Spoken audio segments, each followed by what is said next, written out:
En la clase anterior habíamos comenzado con el tema de los materiales, es decir, cómo se clasificaban los materiales, qué tipo de materiales había. Habíamos visto un pequeño video y ahora lo vamos a cerrar porque no da para más, porque me parece que también es importante con un PowerPoint y de los materiales.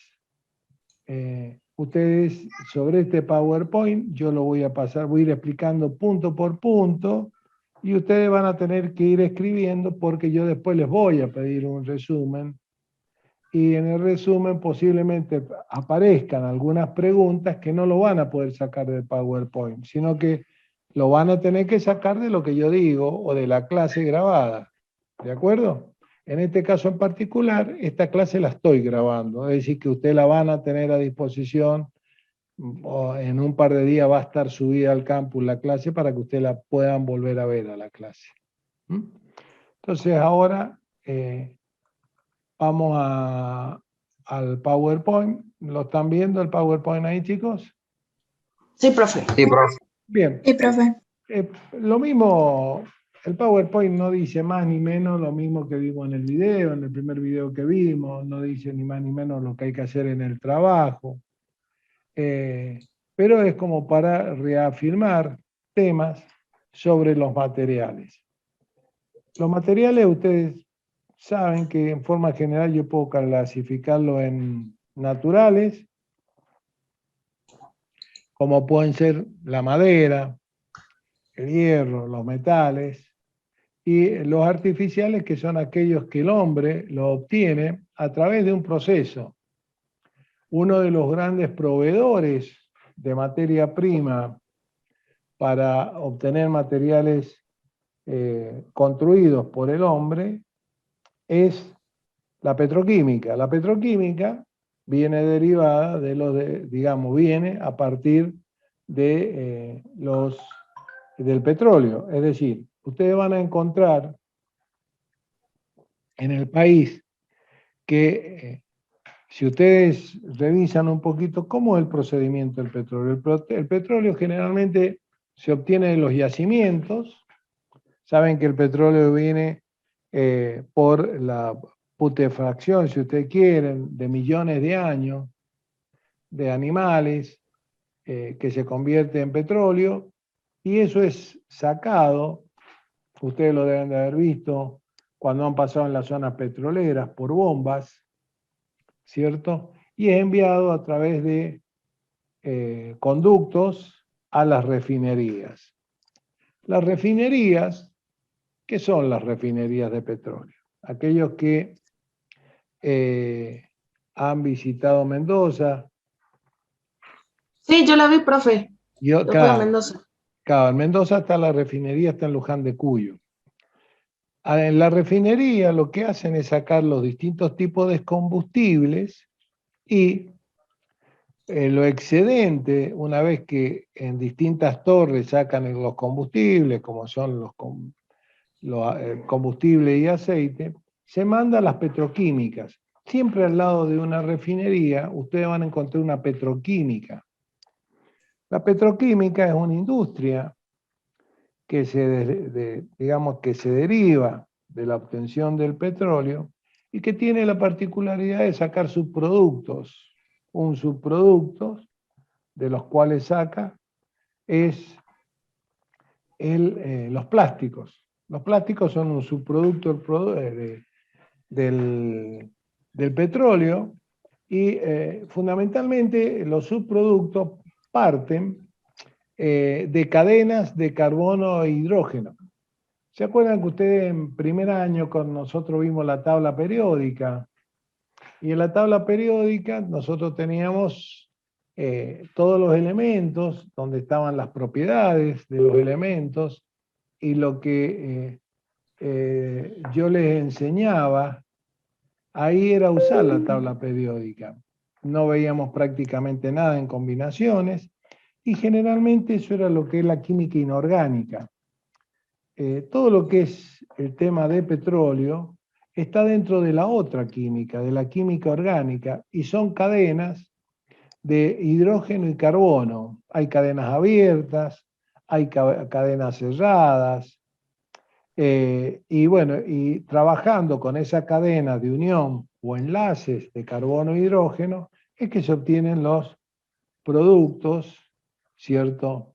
De los elementos. Ojo que las cadenas de carbono e hidrógeno no solamente son las de petróleo, los azúcares, hay un montón de sustancias que son cadenas de carbono e hidrógeno. Por eso la química del carbono, por eso se llama la química del carbono, es una química, dentro de las químicas, es una de las grandes divisiones de la química. Si yo la química la puedo dividir en dos grandes divisiones, una química inorgánica, que es la química que nosotros tenemos en la tabla periódica, fundamentalmente usamos la tabla periódica, donde sabemos los óxidos, los ácidos, las bases, las sales, y otra es la química orgánica, donde son las cadenas, donde se ve el alcohol, se ve el alcohol etílico, el alcohol metílico, el etanol, el propanol, el butanol, es decir, se ven toda otra serie de elementos, pero generalmente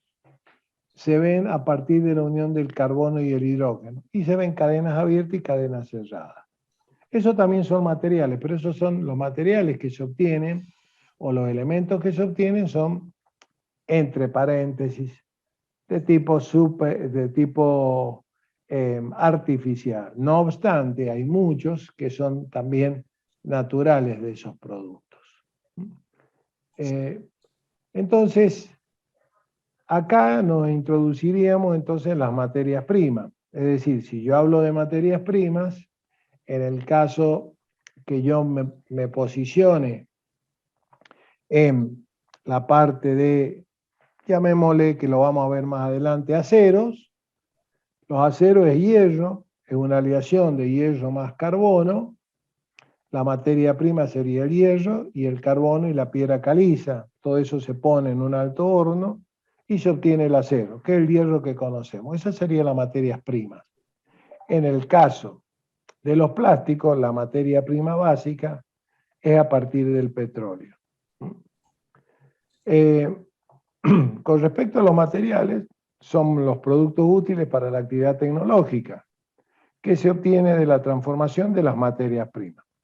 Ni más ni menos lo que yo le estaba diciendo. Es decir, si yo tomo hierro, tomo carbono, tomo caliza, ya van a ver por qué se toman esos elementos, lo pongo en un alto horno, lo llevo a 1700 grados, eso se funde y yo lo saco por una lingotera, se llama, yo lo que voy a sacar es una aleación de hierro. Nosotros generalmente le llamamos hierro, pero el hierro, lo que nosotros conocemos como hierro, tanto las varillas de construcción como los perfiles, no es hierro solamente, es hierro más carbono. Lo que pasa que eso se llaman aceros al carbono, como el porcentaje de carbono es muy grande, nos hemos acostumbrado a llamarle directamente hierro. Y la materia prima serían esos elementos para formar el material hierro. En el caso de los plásticos, la materia prima sale a partir de los derivados del petróleo. Es decir, la materia prima es el petróleo y el material que yo obtengo, por ejemplo, serían los plásticos, en todas sus formas. Ustedes van a ver que los plásticos yo puedo hacer tres grandes divisiones. Los termoestables, ¿por qué se llaman termoestables? Porque una vez que uno construye el elemento de plástico, si después lo quiere deshacer y lo quiere reciclar, es muy difícil, directamente es imposible, porque cuando uno lo somete a temperatura se convierte prácticamente en carbón. En cambio, los termoplásticos tienen la particularidad que uno los puede derretir y los puede reutilizar, volviendo a hacer lo que ustedes han visto, que hay muchas botellas de plásticas, ya van a ver que tienen un símbolo abajo. Ese símbolo indica si es reciclable, es decir, si son plásticos que se han vuelto a derretir y hacer de nuevo la botella o es plástico virgen que vino directamente de la petroquímica. Y después están los elastómeros. Los elastómeros vinieron a cumplir una función muy importante que fue reemplazar el caucho. El caucho, ustedes saben que el caucho se saca de una planta, ¿cierto? Es decir, el caucho, pero realmente el caucho que nosotros utilizamos no es, o lo que nosotros no es prácticamente de las plantas, sino que también se obtiene a partir de derivados del petróleo, es decir, que también la materia prima puede llegar a ser a partir del petróleo. Y esos son materiales. Yo ahí mismo, si yo me posiciono en los materiales, puedo decir materiales naturales y materiales artificiales. En ambos casos existe una materia prima que es la proveedora de ese material. Y ahí si ahondamos un poquito más, que eso ya lo van a ver en cuarto año conmigo, ya sea cuarto A o cuarto B, porque en los dos cuartos doy. Hay una materia que doy ahí, se llama espacio opcional, en un cuarto, en el otro doy física también. Doy el espacio opcional y física. Hablamos de recursos naturales. Y ahí tenemos una gran división. Es decir, una cosa es el recurso natural renovable y el recurso natural no renovable. Entonces también nos podemos meter acá en que hay materias primas que son renovables y materias primas que no son renovables. Si yo me gasto todo el petróleo que hay en la Tierra, van a pasar infinidad de millones de años para volver a tener petróleo. Ahora, si yo tomo un bosque para sacarle la madera de álamos como de plantas como puede ser el álamo 314, se lo doy porque se llama así, 314. El álamo 314 tiene una particularidad. Es muy fácil de trabajar y es muy fácil, es con lo que generalmente vienen los cajones que se utilizan en la verdulería. Ese álamo, cuando se hace una perfecta secuencia de bosques, permanentemente se va renovando sin que se acabe nunca y generalmente va aumentando los bosques. ¿Por qué? Porque la época de reproducción, se llaman barbechos lo que se planta para que el árbol crezca, un barbechito, es rápida. Al cabo de, pongámosle, no sé exactamente el tiempo, pero al cabo de 10 años, ustedes tienen un árbol formado que ya le pueden sacar la madera. Entonces, si ustedes hacen bosques, ¿cierto? Donde todos los años van plantando, cuando ustedes levantan el primer bosque, ya para el segundo año tienen el segundo bosque y a su vez en la parte de atrás digamos, de la ecuación ya vienen creciendo todos los barbechos que ustedes han plantado. ¿Qué significa? Que yo tengo una materia prima que es renovable. Es decir, que con el tiempo yo voy a seguir sacando materiales para poderlos utilizar, ya sea en cajones, en el caso de pino tarda un poco más para hacer muebles, pero en el caso del petróleo es una materia prima que se va agotando. Entonces, yo perfectamente la materia prima, yo lo puedo, en el caso de la naturaleza, tenerlo en cuenta como algo que es renovable, una parte de la materia prima puede ser renovable y otra parte de la materia prima puede ser no renovable.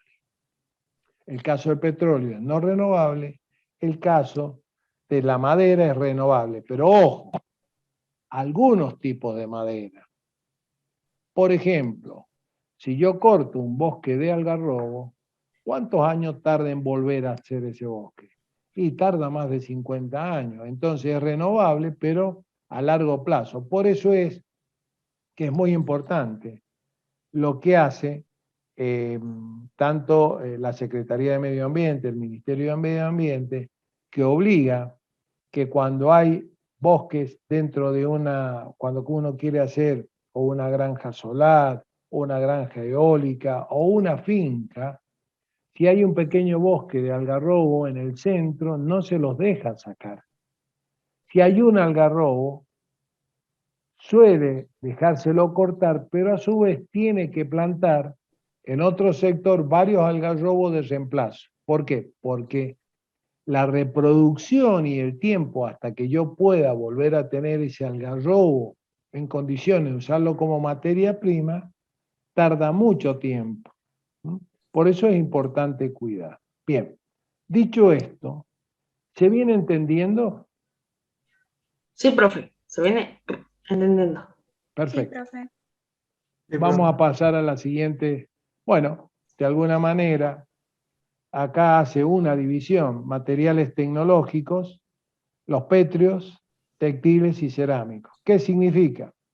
Que son materiales que yo los he obtenido conociendo el fenómeno o conociendo que es un material que yo lo puedo sacar de un recurso natural, la materia prima, yo aplicándole la tecnología, ¿cierto? Acuérdense que la tecnología, ¿qué hace? Toma la ciencia y le busca la aplicación. Es decir, ¿qué hago? Yo en una refinería de petróleo, ¿cierto? Para obtener los distintos combustibles es ciencia eso, porque eso tiene procedimientos, tiene un concepto de aplicación de la metodología científica. ¿Por qué? Porque yo una vez que tengo el petróleo en crudo, que se llama entre paréntesis, ese petróleo se trabaja en distintas torres, a distintas temperaturas, voy sacándole productos y sus subproductos. Todo eso es tecnología. El petróleo en sí, ¿cierto? El estudio del petróleo es una ciencia, ¿cierto? Ahora, cuando yo lo llevo a la refinería, o lo llevo, perdón, a la planta de petróleo, o sea, a la refinería, y después lo traslado, lo que me queda los subproductos, a una petroquímica, lo que yo estoy aplicando para obtener el plástico, por ejemplo, es tecnología pura. Lo mismo pasa con la parte textil. Parte textil. Vamos acá a La Rioja, el algodón. El algodón, ustedes deben haber visto que cada 2 por 3 hay incendios en la Rioja. Vienen paquetes, el algodón viene de la zona donde se cultiva el algodón, ahí se lo limpia y después se lo manda en fardo, se llama, que son lo que ustedes generalmente ven cuando pasan por algunas textiles acá en la zona industrial de La Rioja, que a veces por el calor que hace se suele incendiar, ¿cierto? Ese es un recurso natural, sacado de algo que se va renovando. El algodón también tiene la misma particularidad que el álamo 314. Yo lo puedo ir renovando todos los años y puedo ir levantando el algodón, lo mando, llega a la planta textil y entre la aplicación de la tecnología que el hombre conoce y hace, yo obtengo las telas. En el caso de la cerámica, son las arcillas. Teóricamente, como no es un producto que está muy explotado, teóricamente también tendría que irse renovando con el tiempo para que no nos quedemos sin ese recurso. Pero vamos a algo más simple, los ladrillos. Ustedes han visto en muchas zonas, no en todas las zonas se pueden construir los ladrillos. Los ladrillos es el adobe, es un barro que tiene un porcentaje de arcilla que es sometido a alta temperatura, ¿cierto? Al ser sometido a alta temperatura se le entrega una gran cantidad de calor y se cocina, y es lo que nosotros conocemos como ladrillo. El obtener el ladrillo es tecnología pura. El recurso natural es la arcilla y otro tipo de elementos que se le ponen dependiendo qué tipo de ladrillo quiere. Yo eso lo puedo dividir, por ejemplo, y decir, bueno, ladrillo cerámico. Y el ladrillo cerámico tiene, aparte de arcilla, un elemento que le permite que ante altas temperaturas y estar sometido a calor, no se quiebre. ¿Dónde se utilizan los ladrillos cerámicos? Los ladrillos cerámicos se utilizan en los hogares, se utilizan en los hornos rotativos. Los altos hornos, por la parte interna, uno lo ve al alto horno, que eso lo vamos a ver en las bolillas más adelante, van a ver que es como un cubo, digamos un cilindro troncocónico de acero por la parte de afuera, pero por dentro tiene ladrillos refractarios que tienen la particularidad de mantener el calor y mantener temperatura. Bueno, esos se construyen con elementos sacados de los recursos naturales que después son sometidos a la tecnología del hombre en hornos llevados a altas temperaturas para que se endurezcan. Esos son los ladrillos con los que ustedes conocen normalmente en la casa. No nos vayamos directamente a, como está acá, un jarrón, un ladrillo, que es lo más común del mundo. Bien, si ustedes observan tanto los materiales pétreos como los materiales textiles, como los materiales cerámicos, parten de un recurso natural y después el hombre, a través de la tecnología, lo transforma en un producto tecnológico. Bien, ¿alguna duda sobre esto?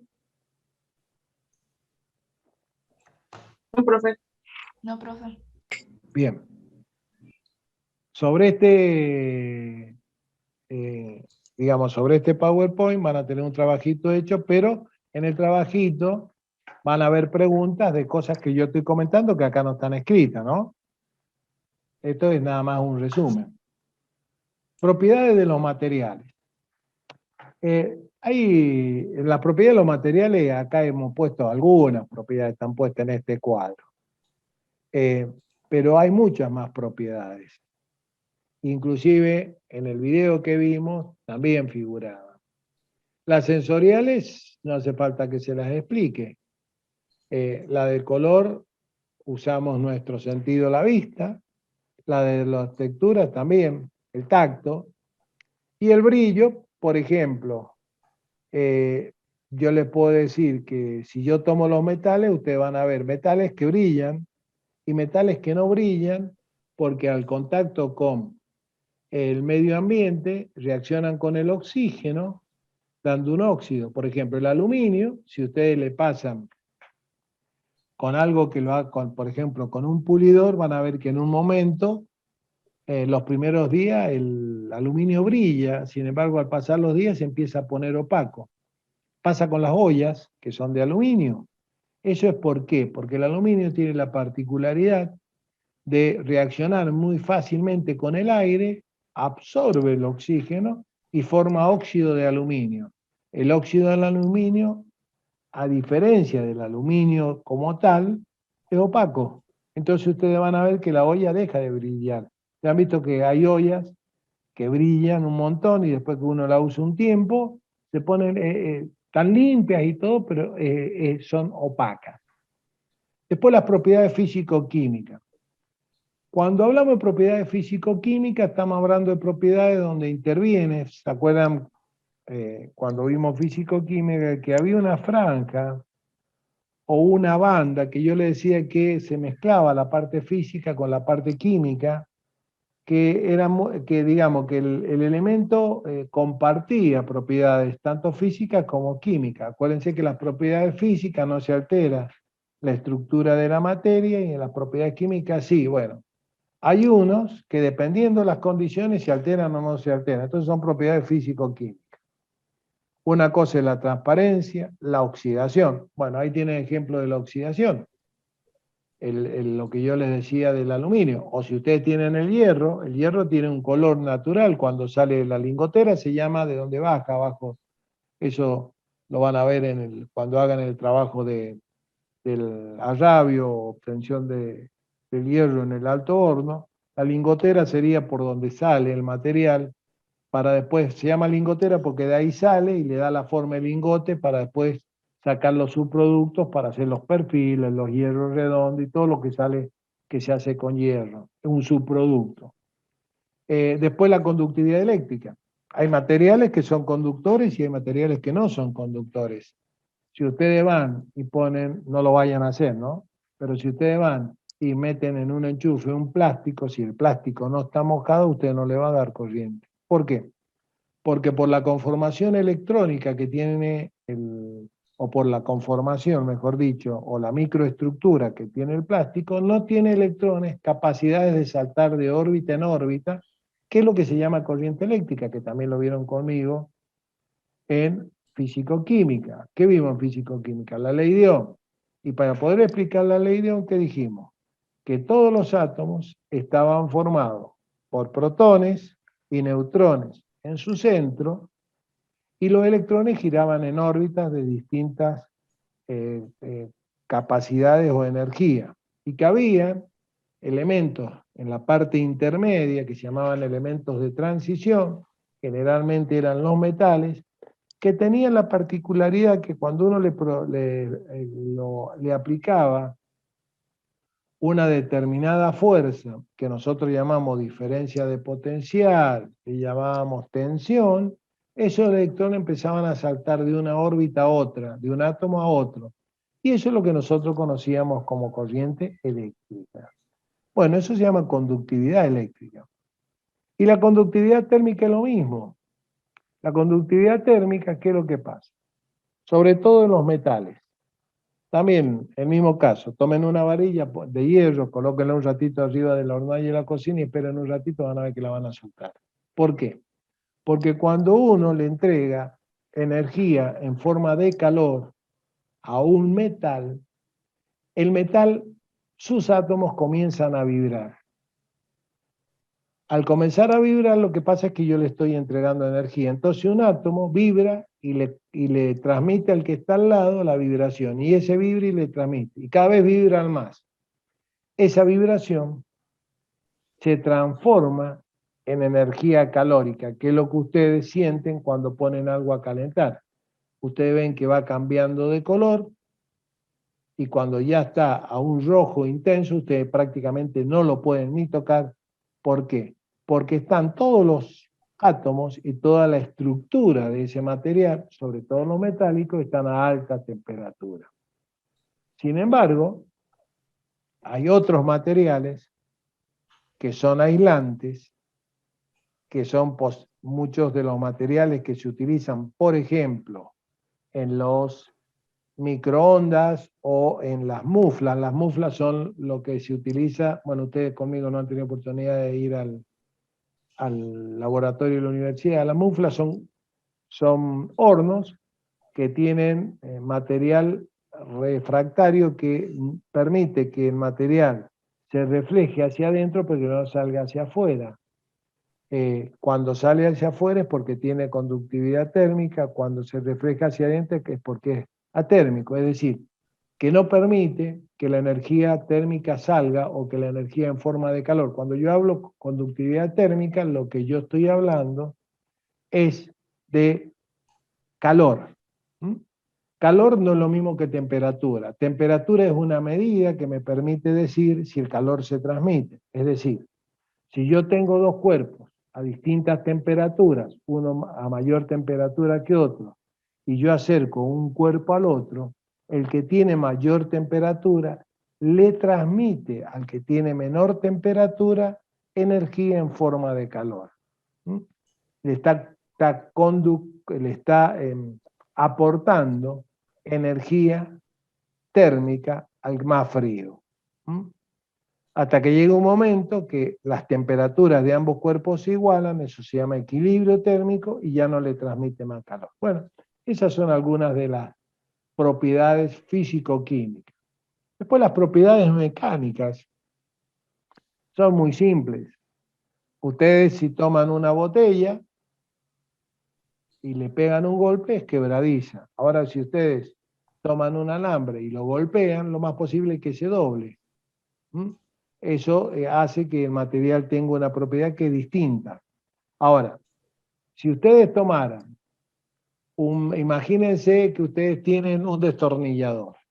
Eso hay ensayos mecánicos, después en todo caso les voy a pasar para que vean cómo se hace, que se hacen en los laboratorios.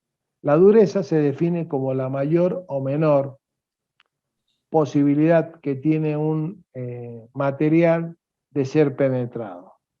Si ustedes tienen una madera y toman un destornillador, les va a ser fácil penetrarla la madera. Ahora, si ustedes toman una planchita de hierro y la quieren penetrar con un destornillador, no lo van a poder penetrar. Eso es la dureza. Lo mismo si pasamos a la segunda propiedad, tenacidad y fragilidad. Una cosa es tenaz cuando yo la doblo y la vuelvo a soltar y teóricamente vuelve a su estado natural o al estado que estaba. ¿Cómo puede ser un resorte? Ustedes saquen el resorte de la punta de la lapicera, lo apretan y cuando ustedes lo sueltan vuelve a su estado. Es tenaz, el material aguanta sin romper. Ahora, ustedes tomen, qué sé yo, un pedazo de madera seca y trátenla de doblar. Tomemos dos cosas, tomemos una rama seca y una rama verde. La rama verde, ustedes la van a doblar y no se va a quebrar. La van a soltar y medianamente vuelve a su estado natural. Tiene cierta tenacidad. En cambio, si está seca, cuando ustedes le hacen el mismo esfuerzo, se quiebra. Es frágil. Totalmente frágil. Bueno, con los materiales pasa eso. Yo le doy el ejemplo de la rama para que se acuerden. Después la elasticidad y la plasticidad. Son las dos cosas opuestas. ¿Qué es la elasticidad? La elasticidad, por ejemplo, le doy el ejemplo. La colilla que utilizan generalmente las chicas para atarse el pelo. Es un material elástico. ¿Por qué? Porque lo estiran, colocan el pelo, lo sueltan y vuelve a su estado natural. En cambio, si ustedes toman algo natural, a ver algo que hayan visto, la plastilina. La plastilina que utilizan los chicos en jardín, que usted utiliza en algún momento para hacer cosas, es plástico. Ustedes lo estiran y queda como lo estiraron. Eso es plasticidad.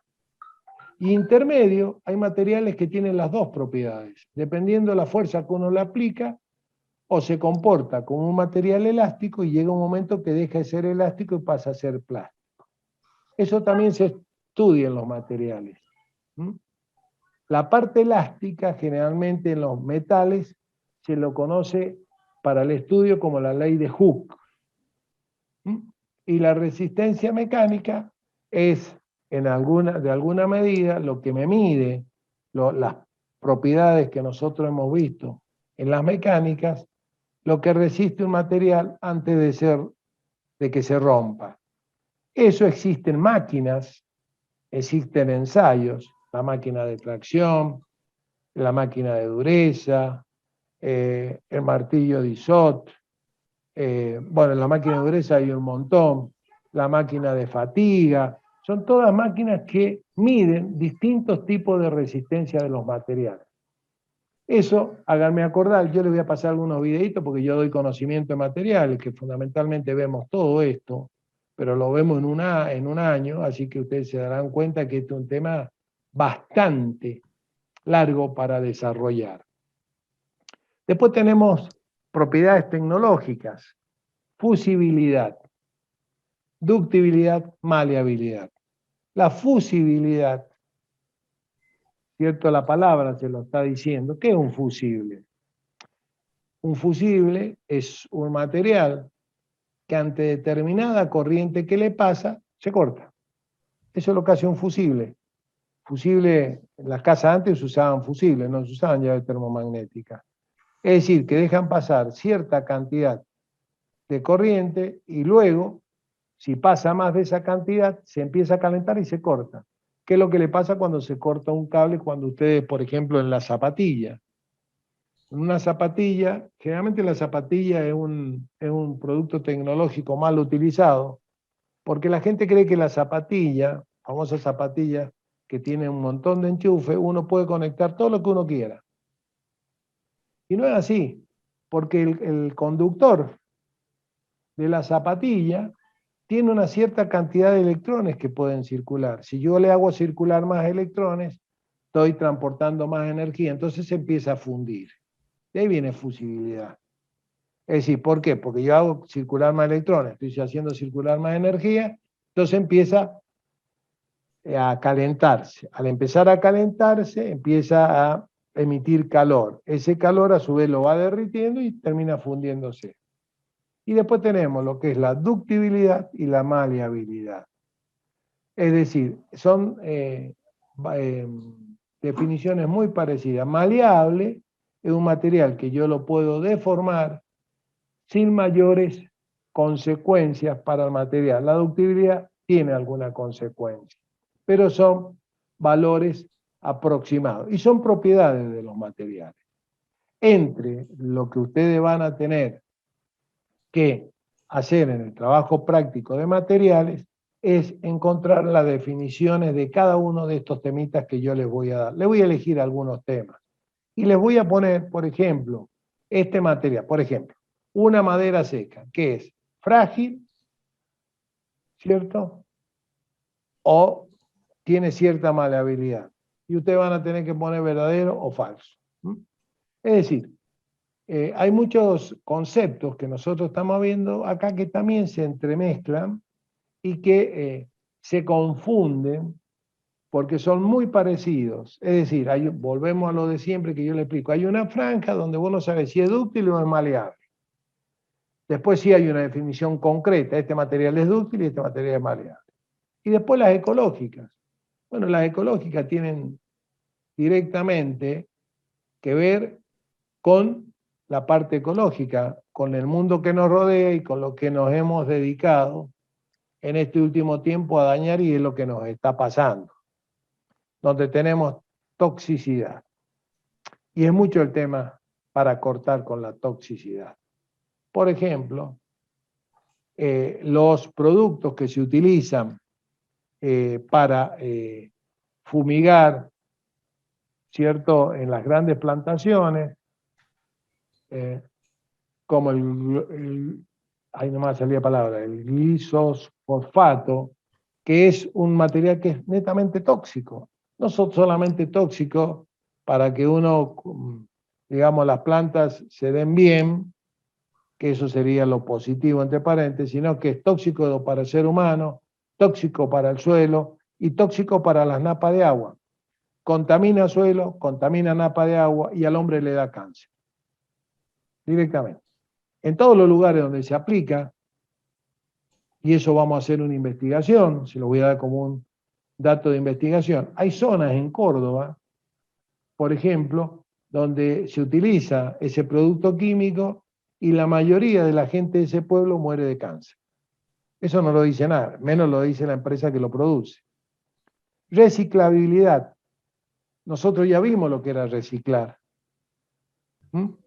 Era reutilizar, y se acuerdan con las pilas que vimos en primer año, que había una empresa, ahora ya he visto que hay varias empresas, que había una empresa, una cooperativa en España, que reciclaba las pilas, que también podemos volver a verlo al videito para tenerlo presente, que reciclaba las pilas y le sacaba casi el 80% de material que era reutilizado. Lo reciclaba. También yo puedo reciclar los plásticos. ¿Cuáles plásticos? Y los termoplásticos. Los termoestables no se pueden reciclar. Y la biodegradabilidad. Eso es lo más simple de explicar. Yo separo en mi casa todo lo que son elementos que me sobran cuando yo trabajo con verdura, los recortes de la lechuga, los recortes de cuando pelo la naranja, de la banana. Y eso yo lo entierro, ¿cierto?, en la tierra, y eso se va biodegradando, que aparte le aporta nutrientes a la tierra. Por ejemplo, la cáscara de banana es un elemento que aporta potasio y aporta un montón de elementos que mejora la tierra. Pero también está la biodegradabilidad perjudicial, cuando yo tiro las pilas.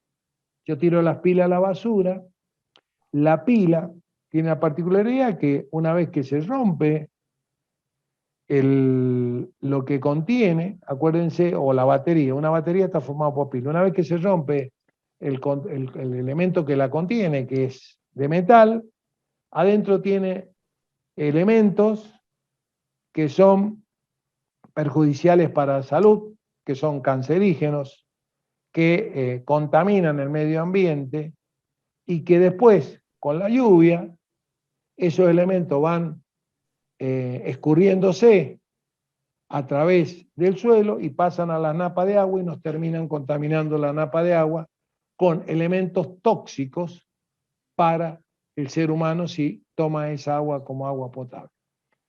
Con este diagrama, fíjense que ustedes pueden ir uniendo algunos temas. Es decir, hay temas que se pueden unir perfectamente. Es decir, no existe la toxicidad sola, ni la reciclabilidad sola, ni la biodegradabilidad sola. Es decir, yo puedo, a través de esto, decir que estoy produciendo tóxicos, ¿dónde? A nivel del agua, que es un recurso natural, ¿cierto? Y yo lo estoy envenenando en última instancia. Lo mismo cuando utilizo productos químicos para hacer los grandes cultivos que se hacen de soja, sobre todo en la pampa húmeda, porque sí, beneficia a la planta para que no sea atacado por los insectos, pero estoy haciendo un mal en el terreno. Cuando llueve eso se escurre, pasa a las napas de agua y todo, por la forma que tiene la Argentina, todo eso va a parar a ríos o arroyos que desembocan en el Atlántico. Al desembocar en el Atlántico, yo estoy cargando el Atlántico de elementos tóxicos. ¿Qué estoy haciendo? Deteriorando la fauna itícola. Y de ahí pasó cuando nosotros vimos el tema de Chernobyl. Eso termina siendo tóxico y por ahí dice, aparecen peces raros, aparecen animales en el mar raro, hay una gran mortandad de peces. ¿Y desde dónde viene eso? La toxicidad.